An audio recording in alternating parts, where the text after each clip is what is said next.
All right. ¿Verdad? Sí, ya por fin definió el rojo que le gusta. Radio Marti. El escarlata. Aquí le estoy enseñando los colores. Le estoy enseñando los colores porque Around 7.7 megahertz. Listening to all kinds of good stuff here on Y también mis amigos de Guarina. my Hammarlund HQ-100. I just wanted to tell you a little bit about this receiver. I've been having a lot of fun with it, and I picked this receiver up in the Dominican Republic, probably 1993, 1994. And I have the original manual here, and I've actually got some notes in the original manual about where it came from and who owned it. Let me see if I could find them here. It was originally owned by, hold on, where are my notes here? Yeah, probably originally owned by Hotel India 3 Alpha Golf Sierra, and that was Antonio Gomez Esse. Antonio Gomez. He lived at Santiago in the Dominican Republic. Also, somebody worked on it or owned it at one point, Rafael Inda, because I could see his name scratched on the inside of the chassis. I picked it up 93, 94. It was in really bad shape, terrible shape. And it suffered, I think, from basically the tropical environment, from the fact that one of the previous owners was obviously a heavy-duty smoker, so there was a thick coat of nicotine over the whole thing. The clock that used to be up here was completely messed up, deteriorated, falling apart. So I performed a clockectomy, and I think I sent the remnants to somebody who was trying to restore one of these things. It had suffered, I think, from power surges through the AC line cord and probably nearby lightning strikes through the RF input port, and it was in really bad shape. One of the transformers, one of the 455 kC transformers, was open, and it wasn't, so that stage wasn't getting any B plus voltage. Believe me, a receiver doesn't work very well that way, so I had to go in there and replace one of the 455 kC IF transformers.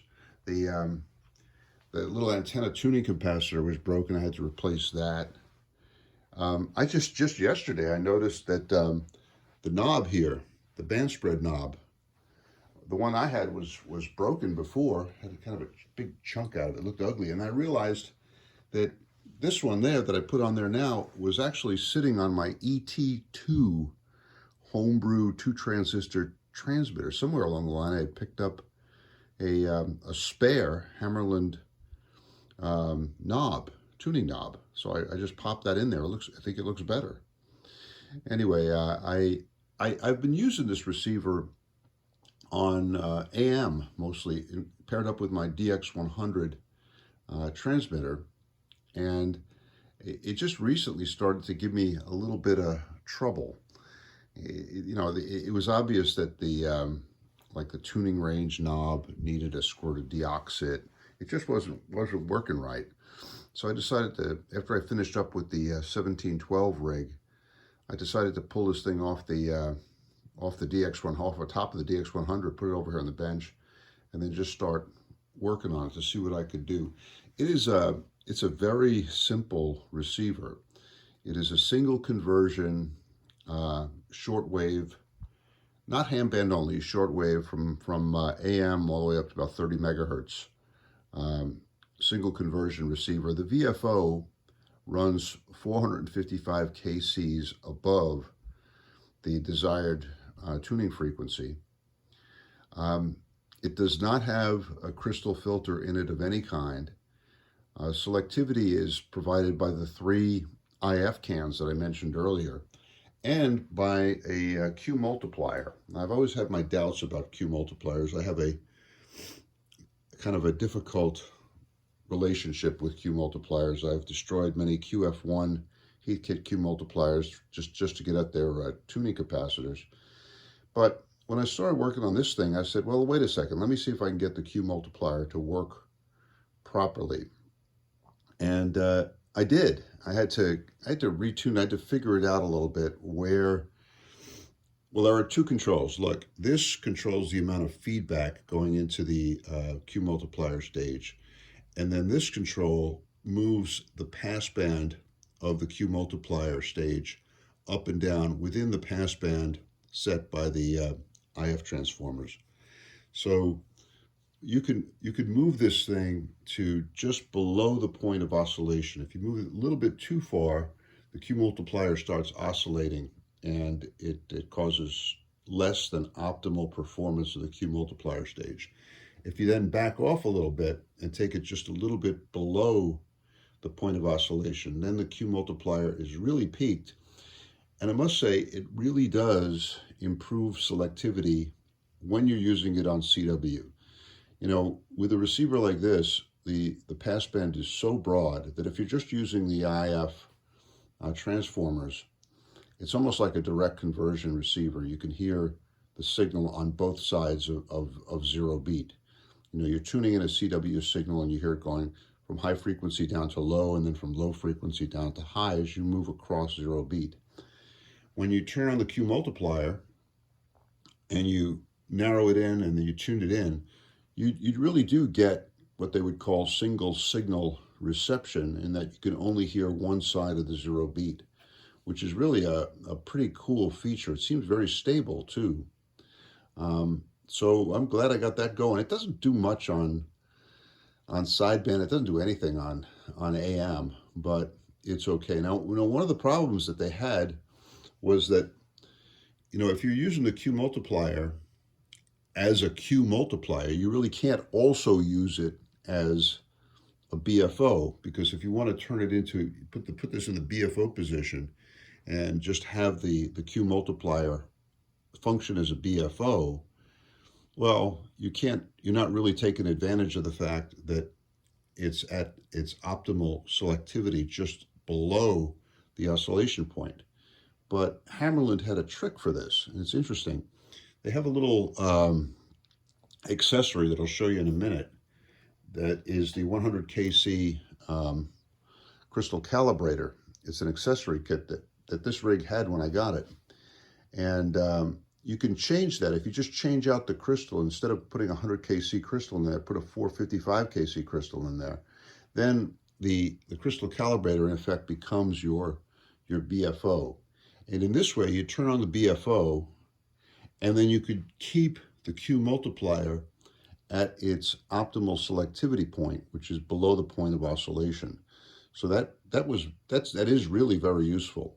There's a problem though, that to turn the BFO on, to turn on the crystal calibrator, Hammarlund had this horrible switch in the back that you'd have to switch. And man, you had to reach around the back. I think I always had the feeling that I was risking electrocution as I did this. It was just very inconvenient. I noticed in a video put out by D-Lab, who puts out some great videos, a lot of them, well, all of them really great. But D-Lab was working on an HQ-100, and he decided, and I think this is a really cool mod, to move that switch on the BFO, to move it to the front panel. He too had an HQ-100 without the clock, and there's a little hole in the front panel where the control for the clock used to go. And he just put a little switch in there and connected this switch, single pole, single throw switch, connected it back to where the switch for the oscillator for the BFO was, and boom! Look at that. You can even hear it coming on. I got it tuned into Radio Marti.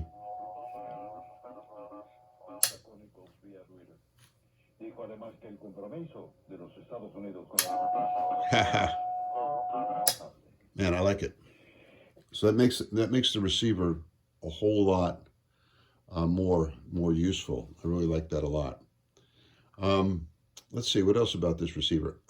You know, I'll take you back and show you the insides of it, the open portion of it here in a minute. But there is one circuit that I still need to work on, and that is the S meter. It's got an AGC or an AVC derived S meter, and mine is just not working properly, and it just doesn't kick up. and I've tried to figure out what's going on there. The manual that comes with the Hammarlund HQ-100 talks about it possibly being one or both of the tubes, 6BA6s, I think they are, in the IF chain being bad. So I've ordered 6BA6s from Antique Electronic Supply, and when they come, I'll pop them in there and see if that improves the performance of the S meter.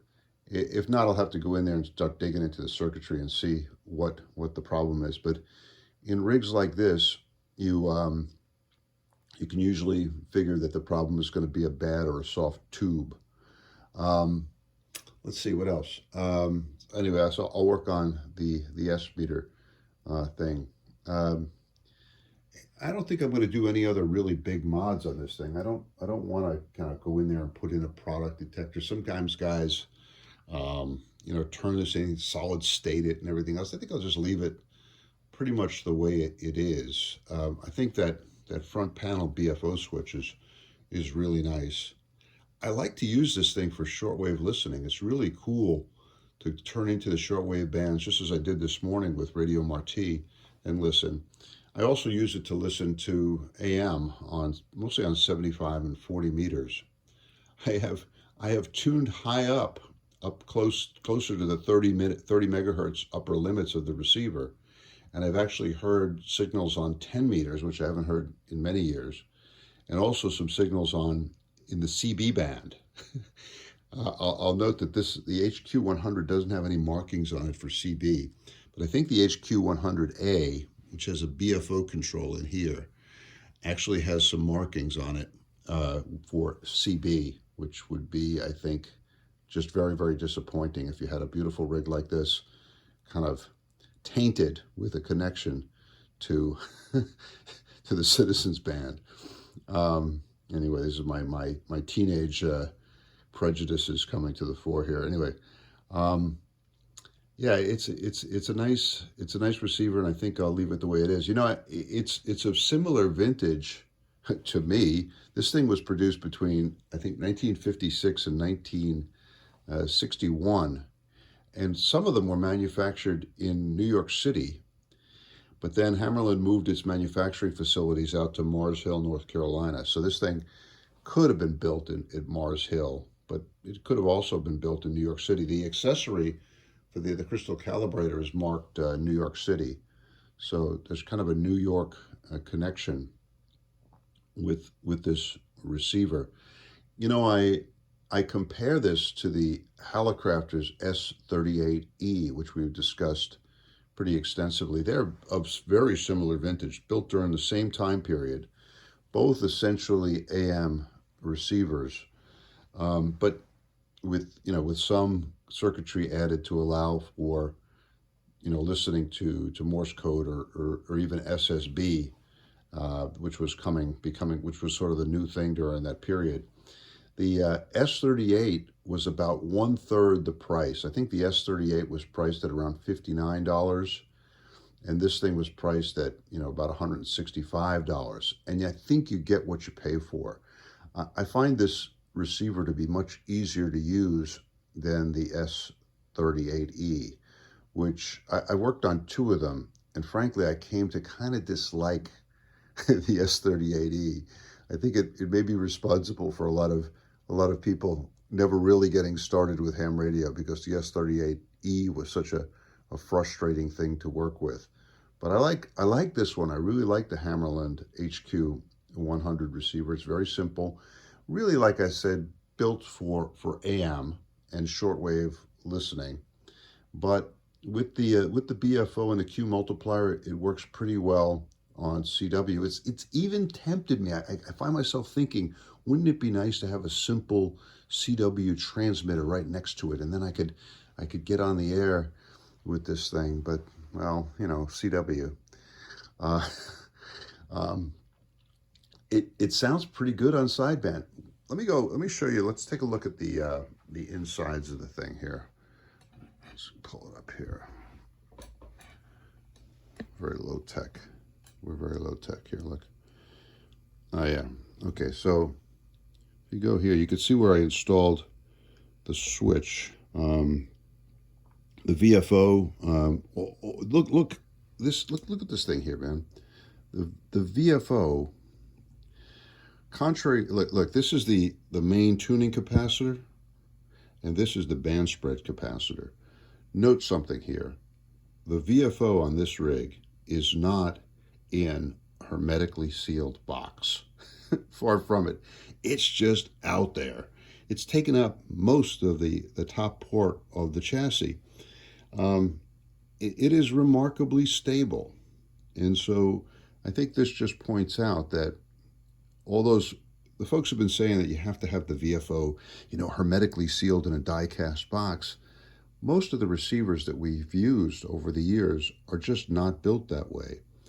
And even though they are analog LC VFOs, they are very stable. This thing is very, very stable. It does have temperature compensation capacitors in it, and I've seen these temperature capacitors in the receiver, in the schematic diagram. Over here, you could see. Let me pan up this way. This is what used to be the 100 kc crystal calibrator, which is now, I've changed the crystal. You can see the crystal hiding back there. That's now a 455 kc crystal.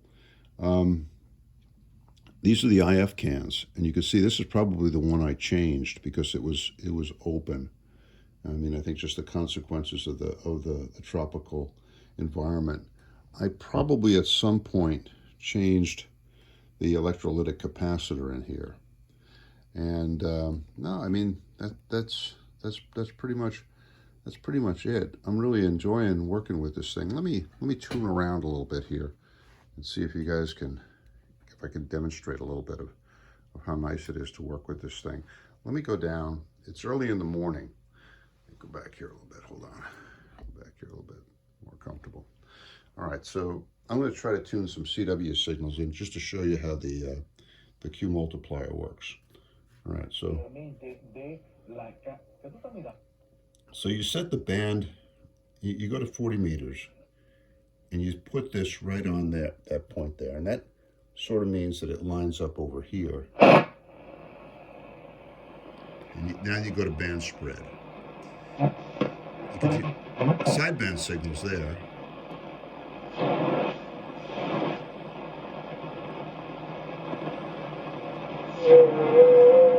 There's like FT8.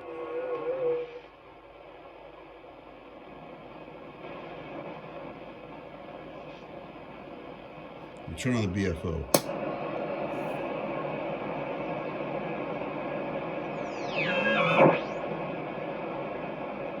Oh man, don't tell me there's no CW signals here this morning.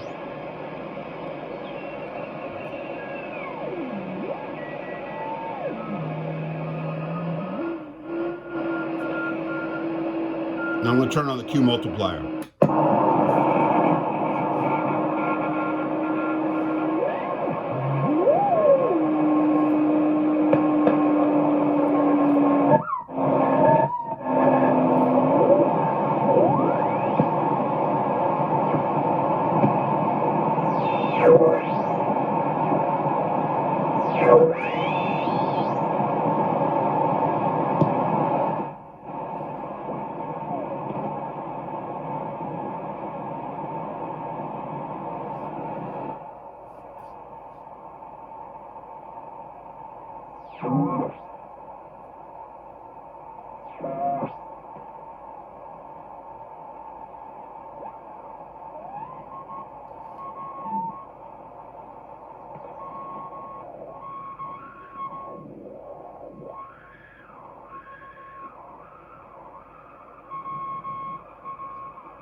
There's without the Q Multiplier.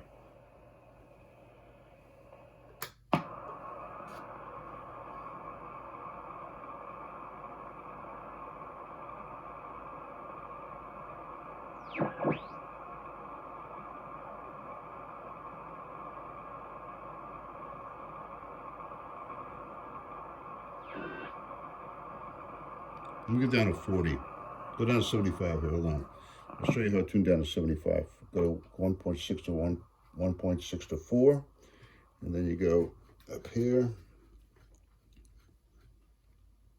Again, sit it right there at 4. Pick up the antenna a little bit.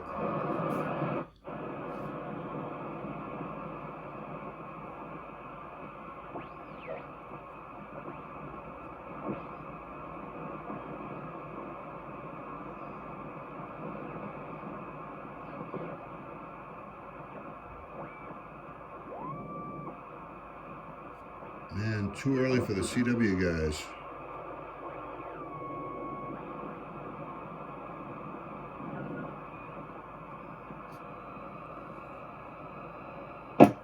Back to 40.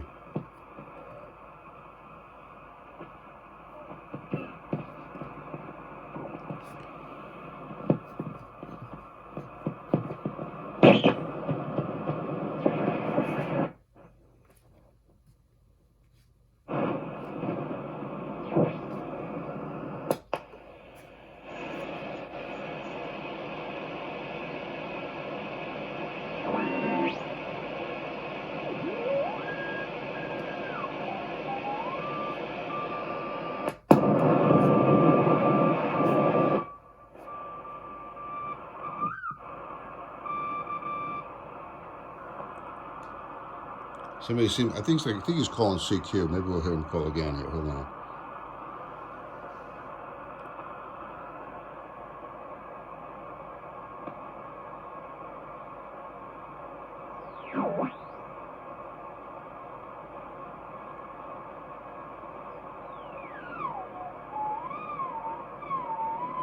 There he is.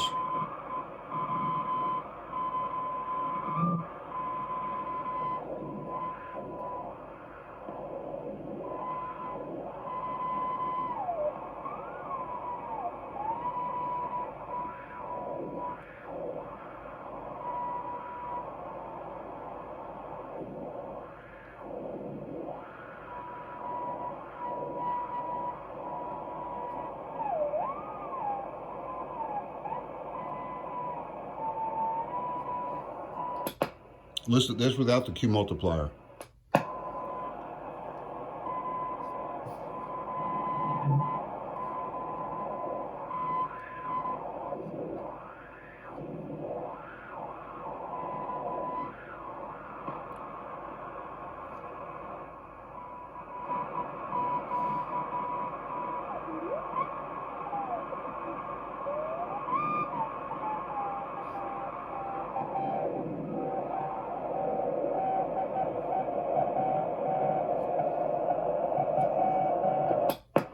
Look, there you can see a demonstration. There you go. Very weak.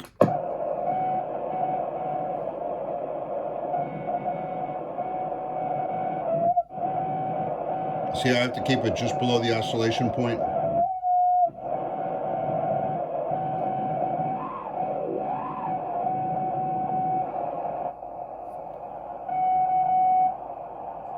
Poor guy's calling CQ. Somebody answer him. Somebody answer.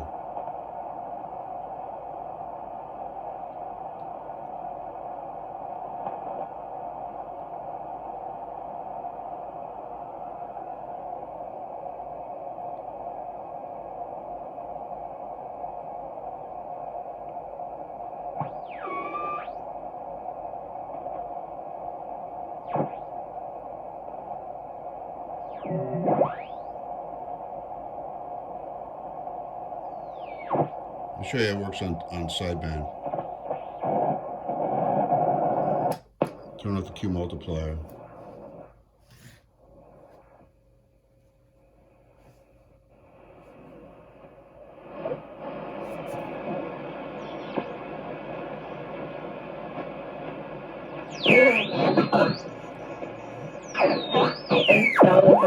Todo el mundo.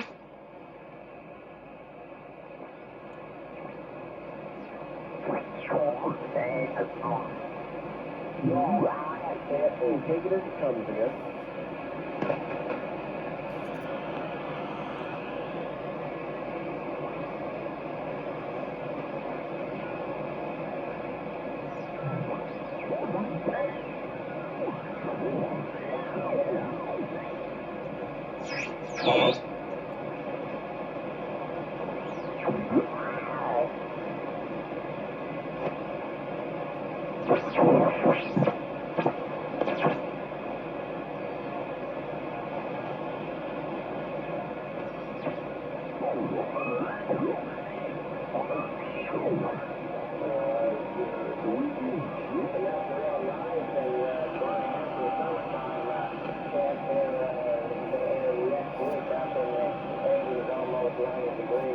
Watch when you turn off the BFO.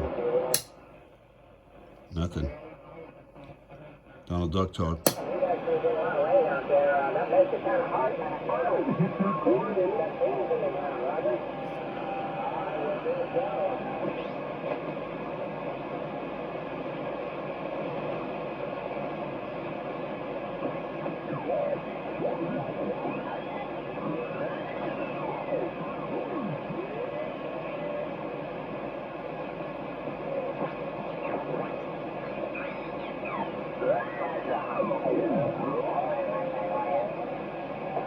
Roger that.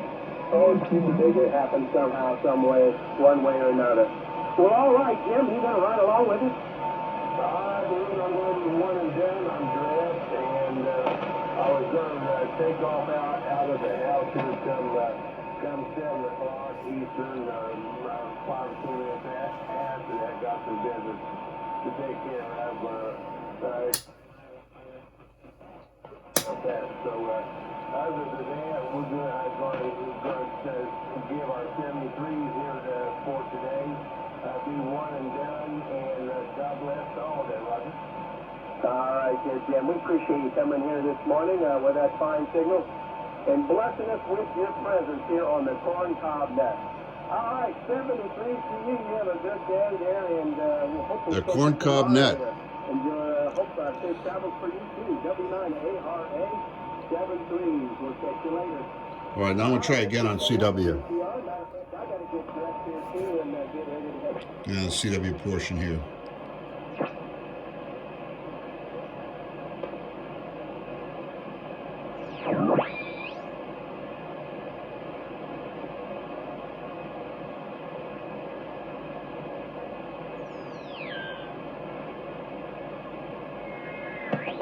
FT8,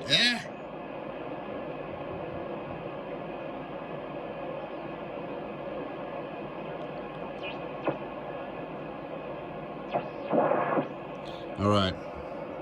The CW guys have let me down this morning. But anyway, I think you guys got a pretty good demo of the HQ-100 in action. I'm really liking this rig. 7.3.